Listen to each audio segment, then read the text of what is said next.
Amigos, es tiempo de ciencia. Vamos a hablar de tomates el día de hoy. Tomates que han pasado por una serie, primero, de investigaciones sesudas acerca de cómo podemos mejorar a través, vamos a llamarlo sensatamente, de una intervención generalmente para mejoramiento de las especies, ¿no? Es decir, un mejoramiento en la genética. Y yo para eso tengo la muy amable compañía del doctor Aarón Barraza Celis, a quien le agradezco enormemente haberlo sacado de sus papeles, de sus papers. O de las mazmorras, ¿no? ¿Qué decimos? De las mazmorras donde están recluidos trabajando para usted. ¿Qué es una edición? Lo voy a deletrear. CRISPR. Mira, eso ahorita se le conoce, bueno, como edición genómica mediada por CRISPR-Cas. CRISPR-Cas es un sistema que se descubrió en los 2000 e hizo boom en la década pasada, en los 2010, porque fue como descubrir una especie de memoria inmune de las bacterias que tomaban fragmentos de sus invasores, ya sea otro virus, sobre todo virus. Entonces, ¿se apropiaban de ellos? El mecanismo molecular de la bacteria tomaba fragmentos del virus, lo integraban a su información genética y entonces lo que hacía la bacteria tiene varios mecanismos de defensa, porque todo el mundo cree que solo los mamíferos o los humanos tenemos sistema inmune, ¿no?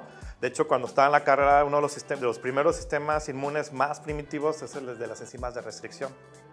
Entonces, porque lo comenzamos a ver en biología molecular, estábamos viendo de que cuando entra una secuencia ajena a la bacteria y que no tiene etiquetas de metilación, es decir, las etiquetas las pone la misma célula o la misma bacteria en este caso. De hecho, nosotros también tenemos un sistema de etiquetado molecular. Las archiva, la reconoce, las archiva. O sea, lo propio lo etiqueto.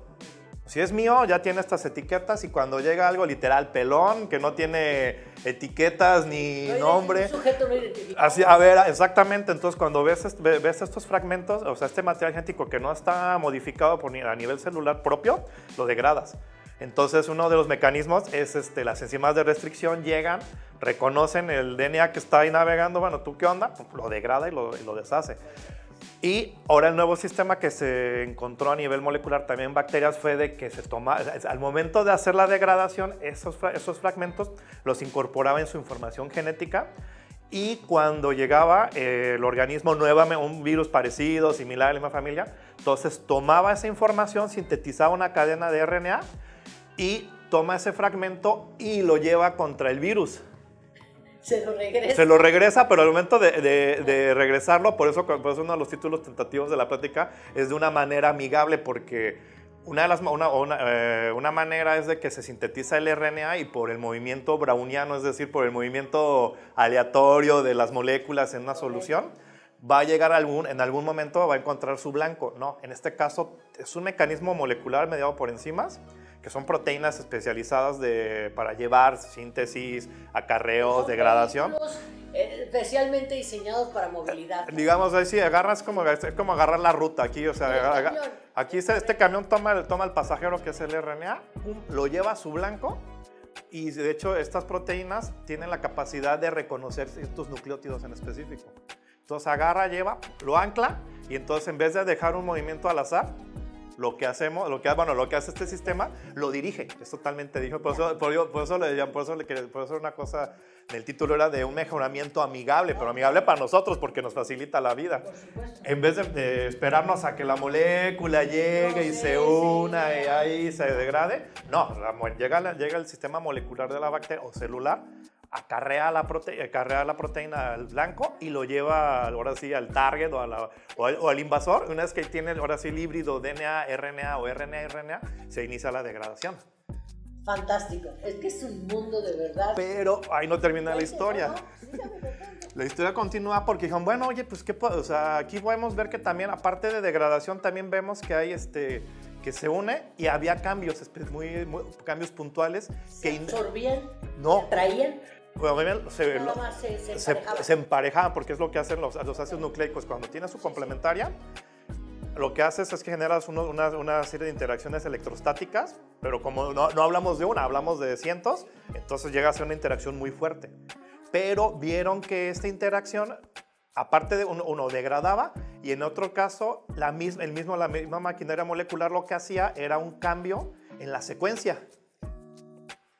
Entonces, cuando vieron que había ese cambio en la secuencia, entonces el virus ya no podía sintetizar su polimerasa, ya no podía replicarse, entonces ya dejaba de ser funcional. Entonces dijeron, bueno, oye, pero bueno, fue un equipo internacional y digamos, ahorita conocemos a los, ¿cómo se llama? A las superestrellas, ¿no? Que es esta Jennifer Carpenter y, ¿cómo se llama también? Jennifer Doudna y Michelle Carpenter y también Feng Shang. De hecho, nos conocimos a Feng Shang en el doctorado y uno casi se muere porque era un chavito de 30 años que ya tenía un laboratorio grandísimo y años después estaba metido en esto de CRISPR-Cas, ¿no? Entonces, entonces ya no me voy a traumar tanto de, pues conocí una superestrella, ¿no? Como a 20 metros de distancia. Pero ya cuando salió toda esta tecnología dices, wow. Pero también tiene sus raíces porque en el grupo de James Block también vieron que descifraron el código de la interacción de aminoácidos con los nucleótidos. Porque cuando uno habla de enzimas de restricción, dices, bueno, las enzimas, ¿cómo es que reconocen la secuencia? El alfabeto pues, de los cuatro nucleótidos se une y corta. Me acuerdo que esta fue ¿Sabe dónde? Pero me acuerdo que hizo esta pregunta cuando estaba en la licenciatura y ya, de hecho, el profesor de biología molecular, que después se convirtió en mi asesor de tesis en la licenciatura y maestría, pues no me dijo, no, es que no sabemos. Dije, pero es que debe de haber un mecanismo de reconocimiento de los aminoácidos que deben de reconocer los nucleótidos. Años después, el grupo de Jens encontró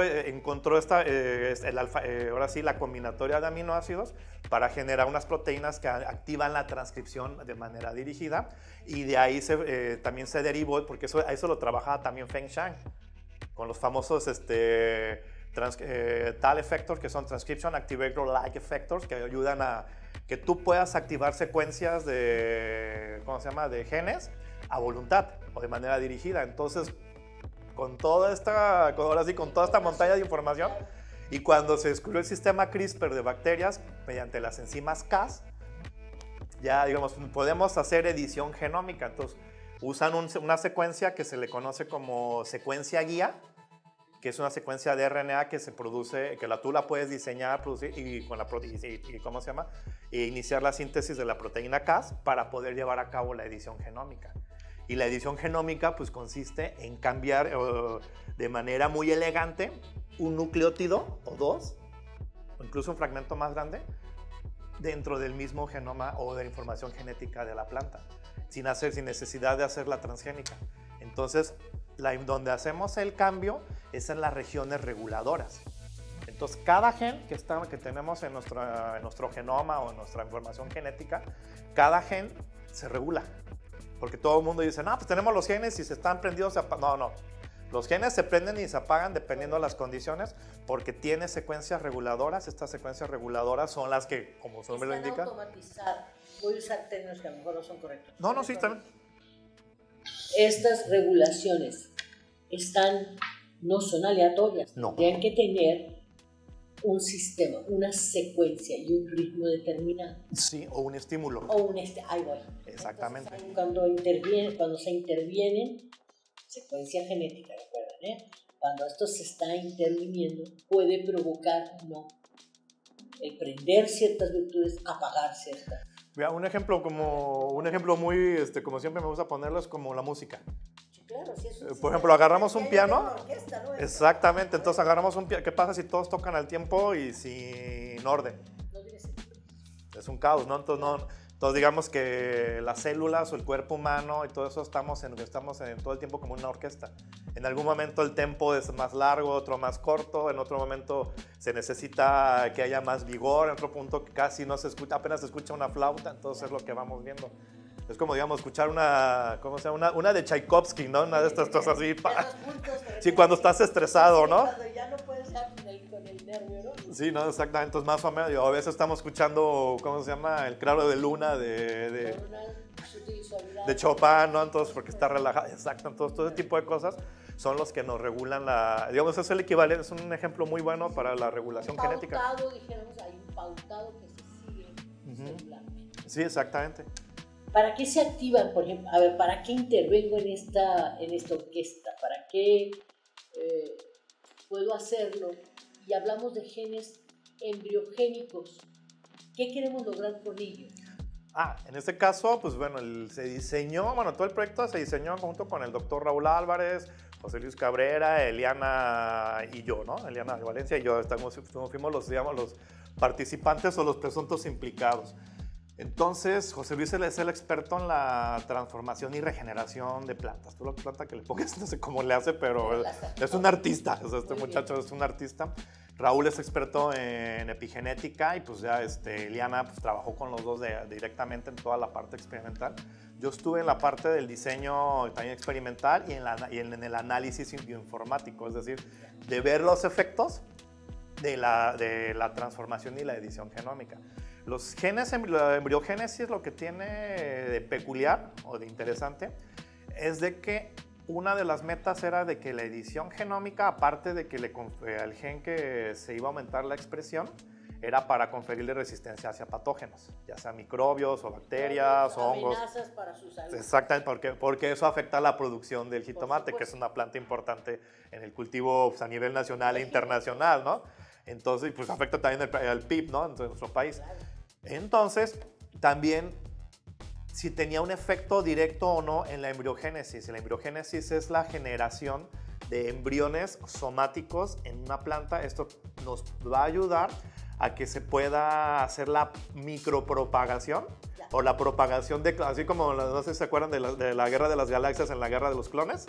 Entonces, en vez de esperar a que la planta crezca, genere frutos y semillas y esto y lo otro, con el ciclo natural, entonces se pueden tomar una masa de células vegetales que son las células pueden ser totipotenciales, es decir, que de una célula se puede generar una planta completa, pluripotenciales órganos, pero en este caso lo que se necesita es que sean totipotenciales. ¿Okay? Entonces, la activación de los genes embriogénicos nos da la totipotencialidad. Entonces, ahora sí, de una masa amorfa rara todavía, que yo luego con José Luis digo, oye, ¿qué es eso? ¿Es un moco mutante o qué? Siempre nos peleábamos también por eso, ¿no? Y jugando. Entonces ya decía, no, pues esa masa acá vas a ver en 2 semanas, boom, ya tenía las plántulas, ya comenzaba a generar plántulas. Entonces, si se inducía, ahora sí, la edición genómica tenía un efecto positivo sobre estos genes, nos ayudaba, también puede ayudar a la micropropagación clonal, claro, que sea mucho más rápido, más eficiente, hasta más limpio, claro. Porque también cuando crecen las plantas y se hace la cruza entre individuos distintos, puede que tengamos características no deseadas que se van a transmitir a la siguiente generación. Entonces, claro. En este caso ya tenemos nuestro lote de organismos que ya tienen las características que nos interesan, en este caso tolerancia a organismos patógenos o organismos enemigos o invasores que van a dañar a la planta, y a la vez pues, nos ayuda a que se propaguen más rápido. Entonces también esto, pues, ¿qué va a tener como beneficio? Pues tener plantas que sean resistentes a los patógenos para usar menos herbicidas o menos agroquímicos, y tener plantas más rápido, más eficiente, y pues que también abarate los costos para los productores. Entonces, por ambos frentes, lo que se quiere es tener un producto, pasar de la ciencia súper básica hasta para pasar a la ciencia aplicada. Sí, que exactamente, pues que nos llegue a beneficiar, pues ya, digamos, también al consumidor, ¿no? Porque puedes tener esto, pues hasta va a abaratar los costos a la larga. No, pero por supuesto, ya se va al escalamiento con mayor rapidez. Exactamente. Entonces ya después del escalamiento experimental en campos donde ves que funciona, ya te metes a... Exactamente, sí. Poco pues digamos que ese es el enfoque, ¿no? De que se pueda, de que no de quedarnos simplemente, pues, ay, se ve bonito en el invernadero y pues se ve un poquito más verde, le medimos la clorofila, sino de, pues, realmente que llegue a tener una aplicación para el campo mexicano, la verdad. A rajatabla le voy a hacer esta pregunta porque sé que hay gente del espacio. ¿Cuál sería? ¿Es peligroso activar, silenciar, promover esa intervención? Pues en este caso, ahí sí, gracias a Dios, como se diría, la naturaleza es muy sabia. Porque si hacemos una modificación o una edición en el genoma que llega a ser peligrosa, curiosamente las células comienzan a morirse.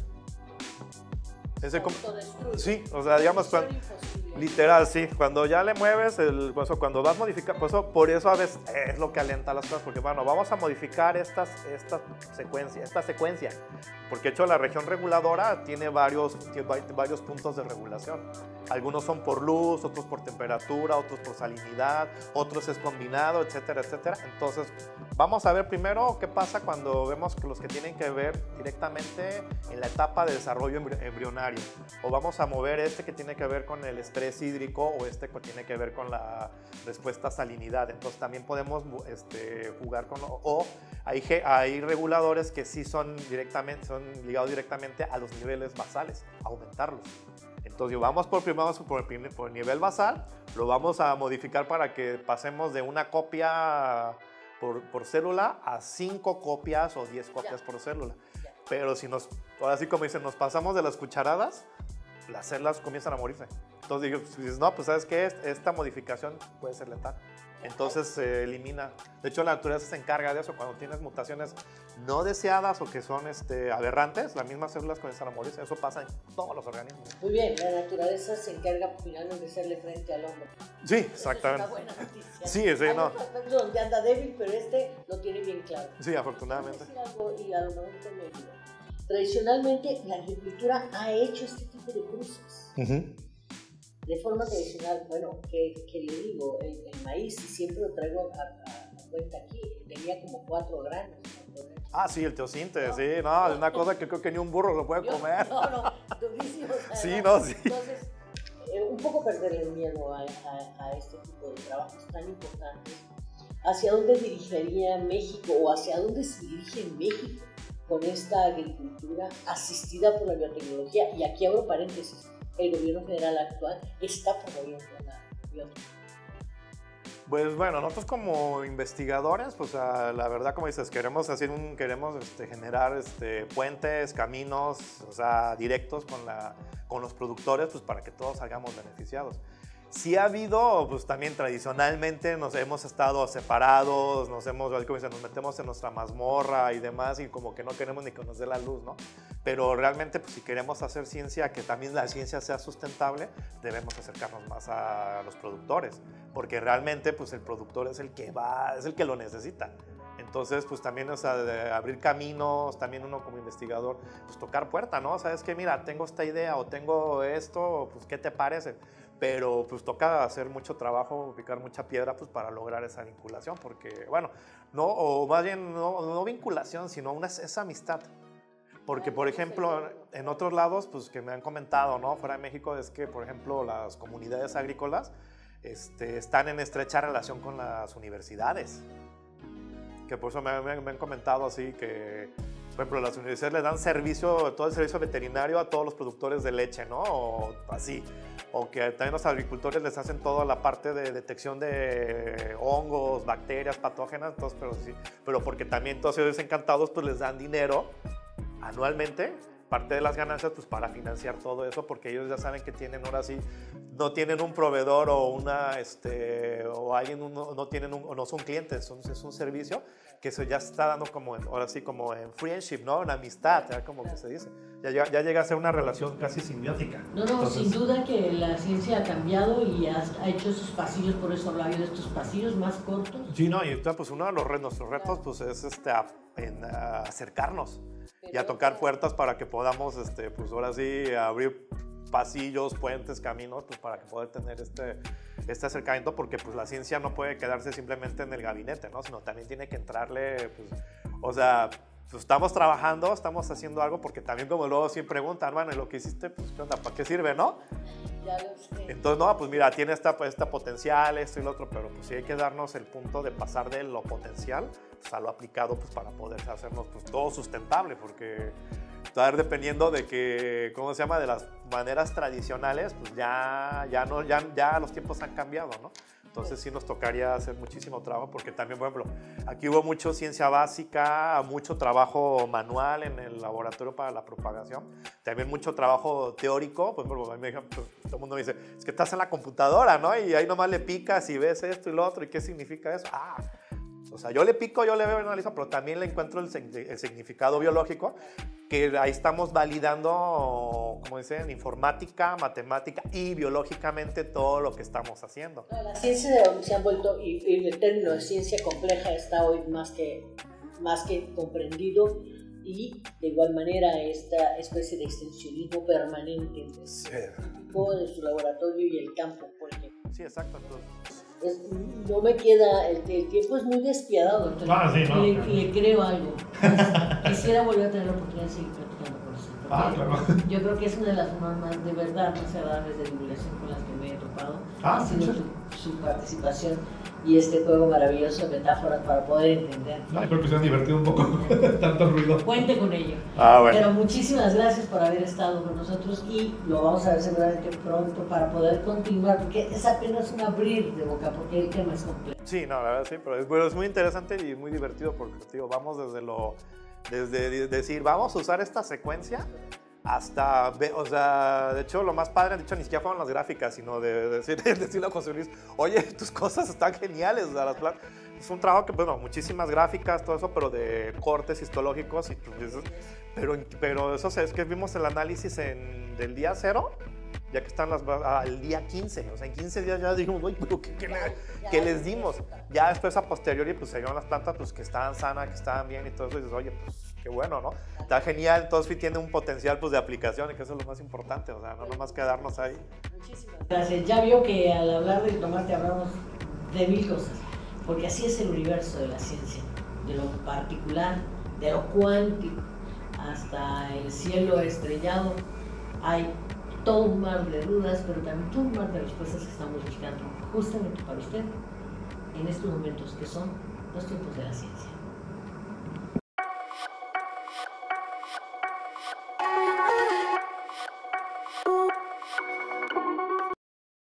Gobierno de México.